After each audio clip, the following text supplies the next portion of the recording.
पिछले वीडियो में मैंने 80 क्वेश्चन करा दिए थे। नमस्कार दोस्तों,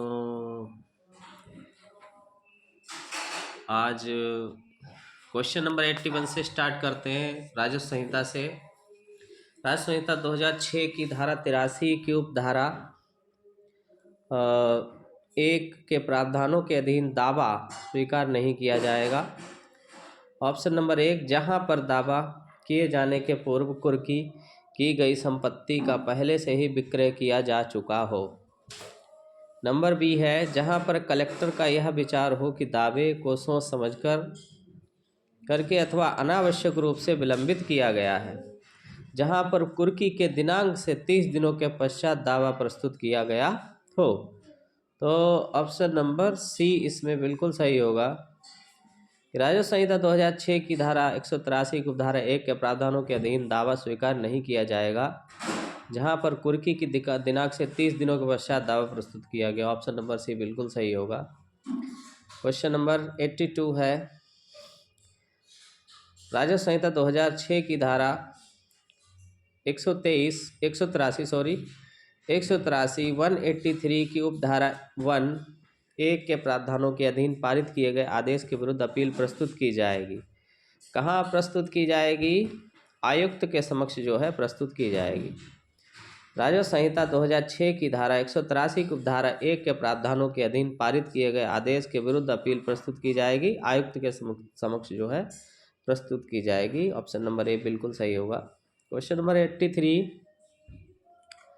83 में दिया है, राजस्व संहिता 2006 की धारा 183 की उपधारा 1 के अधीन पारित किए गए आदेश के विरुद्ध अपील दाखिल करने के लिए परिसीमा होती है। कितने दिनों की परिसीमा होती है? सी 60 दिनों की परिसीमा होती है।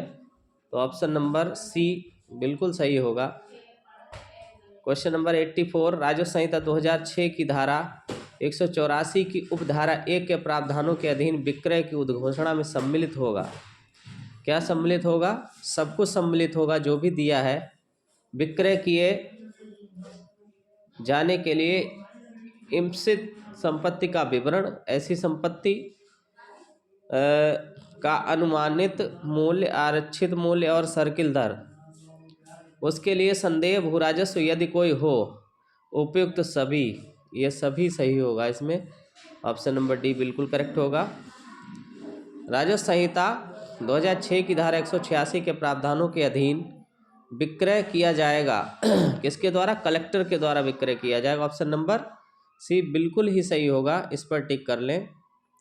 नेक्स्ट क्वेश्चन 86 है, राजस्व संहिता 2006 की धारा 2 बार हो गया है। राजस्व संहिता 2006 की धारा 200 के प्रावधानों के अधीन विक्रय के आगमों का उपयोग किया जाएगा। क्या उपयोग किया जाएगा? तो प्रक्रिया की लागत और संग्रहण प्रभारों यदि कोई हो को पूरा करने के लिए उपयोग किया जाएगा। बकाया जिसकी वसूली के लिए संपत्ति का विक्रय किया गया था का भुगतान करने के लिए किया जाएगा। और अतिशेष यदि कोई हो, यानी उपयुक्त सभी वाला ऑप्शन सही है। ऑप्शन नंबर डी टिक कर लें। नेक्स्ट क्वेश्चन 87, राजस्व संहिता 2006 की किस धारा के अधीन अपराधिकृत अधिभोगियों की संक्षिप्त बेदखली के लिए प्रावधान किया गया है? फिर से क्वेश्चन देखें, राजस्व संहिता 2006 की किस धारा के अधीन अपराधिकृत अधिभोगियों की संक्षिप्त बेदखली के लिए प्रावधान किया गया है? धारा 201 के अधीन किया गया है। धारा 201 के अधीन किया गया है, टिक कर लें। नेक्स्ट क्वेश्चन है 88, राजस्व संहिता 2006 की धारा 201 के प्रावधानों के अधीन अपराधिकृत अधिभोगियों की संक्षिप्त बेदखली की शक्ति प्रदान की गई। किसे प्रदान की गई है? राजस्व परिषद को प्रदान की गई है। ऑप्शन नंबर सी बिल्कुल सही होगा, राजस्व परिषद को प्रदान की गई है। क्वेश्चन नंबर 89, राजस्व संहिता 2006 की किस धारा के अधीन प्रथम अपील के लिए प्रावधान किया गया है? किसमें किया कि किस धारा के अंतर्गत किया गया है? तो धारा 207 के अधीन किया गया है। धारा 207, 205 में नहीं होगा, 204 में नहीं होगा, 206 में नहीं होगा। तो 207 में जो है यह प्रावधान किया गया है कि प्रथम अपील के लिए 207 में प्रावधान किया गया है। ऑप्शन नंबर डी टिक कर लें, बिल्कुल करेक्ट होगा ऑप्शन नंबर डी।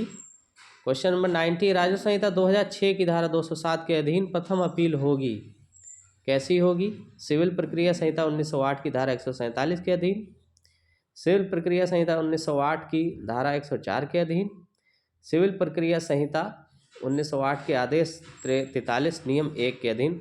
आपने सीपीसी पढ़ा होगा पिछले सेमेस्टर में, फोर्थ सेमेस्टर में आपने सीपीसी पढ़ा होगा, तो उसमें देखा होगा सिविल प्रक्रिया यानी सीपीसी 1908 की सेक्शन 47 में भी ऐसा दिया है, प्रथम अपील के बारे में प्रावधान दिया गया है। और सीपीसी 1908 की सेक्शन 104 में भी दिया है, और सिविल प्रक्रिया संहिता यानी सीपीसी के आदेश 43 के नियम 1 के अधीन भी दिया गया है। तो इस तरह से ऑप्शन नंबर डी बिल्कुल सही होगा उपयुक्त सभी में। तो ये ऑप्शन नंबर जो डी है इसको टिक कर लें।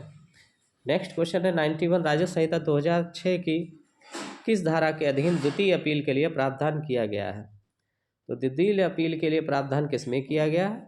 उसमें 207 में दिया गया है, और इसमें किस में दिया गया है? 207 में प्रथम अपील के लिए प्रावधान किया गया है, और द्वितीय अपील के लिए किस में प्रावधान किया गया है? द्वितीय अपील के लिए प्रावधान किया गया है 208। तो ट्रिक से भी याद कर सकते हो, 207 में प्रथम अपील और 208 में द्वितीय अपील का प्रावधान किया गया है। तो 91 में द्वितीय अपील के लिए प्रावधान 208 में दिया गया, 207 में प्रथम अपील और 208 में द्वितीय अपील के बारे में प्रावधान किया गया, 208। नेक्स्ट क्वेश्चन पे आते हैं 92, राजस्व संहिता 2006 की धारा 209 के अधीन निम्नलिखित किस आदेश अथवा डिग्री से अपील नहीं होगी? इस संहिता के अध्याय 11 के अधीन किए गए पुनरीक्षण के लिए आवेदन पत्र की नामंजूरी या स्थगन के लिए आवेदन पत्र की मंजूरी अथवा नामंजूरी। और डी है किसी अधीनस्थ न्यायालय के समक्ष मामले में प्रतिषेध करना। ऑप्शन नंबर जो डी है इसमें तो एफ तक दिया है, तो ऑप्शन ये डी ही बन के आता है उपयुक्त सभी। ये सभी जो हैं आदेश अथवा डिग्री से अपील नहीं होगी, इन सभी के अंतर्गत एक और दिया ऑप्शन इन्होंने, पक्षकारों की सम्मति से न्यायालय अथवा अधिकारी के द्वारा पारित किया गया हो, तो ऐसे में जो है डिग्री से अपील नहीं होगी, आदेश ऐसे किसी आदेश अथवा डिग्री से अपील नहीं होगी। तो ऑप्शन नंबर जो डी इसमें होना चाहिए, आपको वो डी में ही मिलेगा। तो इसमें ऑप्शन जो एफ है वो बिल्कुल लास्ट वाला जो है उपयुक्त सभी सही होगा। क्वेश्चन नंबर 93 है, राजस्व संहिता 2006 की किस धारा के अधीन अभिलेख मांगने की शक्ति के लिए प्रावधान किया गया है? तो इसमें देखते हैं 210 के अधीन, धारा 210 के अधीन ऐसा प्रावधान किया गया है। नेक्स्ट देखिए, राजस्व संहिता 2006 की किस धारा के अधीन राजस्व परिषद की पुनराविलोकन की शक्ति के लिए प्रावधान किया गया है? तो इसमें ऑप्शन नंबर बी बिल्कुल सही होगा, धारा 211 के अंतर्गत ऐसा प्रावधान किया गया है। नेक्स्ट क्वेश्चन 95, राजस्व संहिता 2006 की धारा 185 के प्रावधानों के अधीन विक्रय की उद्घोषणा चस्पा की जाएगी, तो इसमें क्या होगा? ऑप्शन नंबर जो ई दिया गया है इस पर टिक कर लें, ये बिल्कुल सही होगा।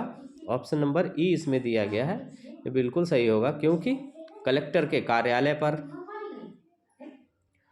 और तहसील जिसमें संपत्ति स्थिर हो के तहसीलदार के कार्यालय पर, मांग अथवा क्षेत्र जिसमें संपत्ति स्थित हो में किसी अन्य सार्वजनिक भवन पर, और अतिक्रमी के निवास गृह पर। तो इस तरह से क्या होगा? उपयुक्त सभी होगा। तो उपयुक्त सभी पर आप टिक कर सकते हैं, तो ये ऑप्शन बिल्कुल सही होगा। नेक्स्ट देखें क्वेश्चन नंबर 96, राजस्व संहिता 2006 की धारा 186 के प्रावधानों के अधीन विक्रय किया जाएगा, किसके द्वारा विक्रय किया जाएगा? कलेक्टर के द्वारा विक्रय किया जाएगा 186 के प्रावधानों के अधीन। नेक्स्ट क्वेश्चन देखते हैं, क्वेश्चन नंबर 97 में राजस्व संहिता 2006 की धारा 194 यानी 194 के प्रावधानों के अधीन विक्रय की संस्कृति के लिए पर सीमा होती है, कितनी पर सीमा होती है? 30 दिन के पश्चात, 30 दिन के पश्चात। ऑप्शन नंबर ए बिल्कुल सही होगा, टिक कर लें। 98 में राजस्व संहिता 2006 की धारा 211 के अधीन पुनराविलोकन के लिए आधार हैं, ये सभी आधार हैं, कोई नया और महत्वपूर्ण विषय अथवा साक्ष्य की खोज होना, अभिलेखों को देखने से ही प्रकट कोई गलती अथवा त्रुटि होना, कोई अन्य पर्याप्त कारण होना चाहिए। तो उपयुक्त सभी जो है ऑप्शन सही होगा, तो उपयुक्त सभी पर टिक कर लें। नेक्स्ट क्वेश्चन 99, राजस्व संहिता 2006 की धारा के अधीन मामलों को अंतरित करने की शक्ति के लिए प्रावधान किया गया है। धारा 212 में किसमें? धारा 212 के अंतर्गत प्रावधान किया गया है। राजस्व संहिता 2006 की धारा के अधीन यानी 212 की धारा के अधीन मामलों को अंतरित करने की शक्ति के लिए प्रावधान किया गया है, धारा 212। नेक्स्ट क्वेश्चन 100, जो आज के वीडियो का लास्ट क्वेश्चन है, तो इसको देखते हैं।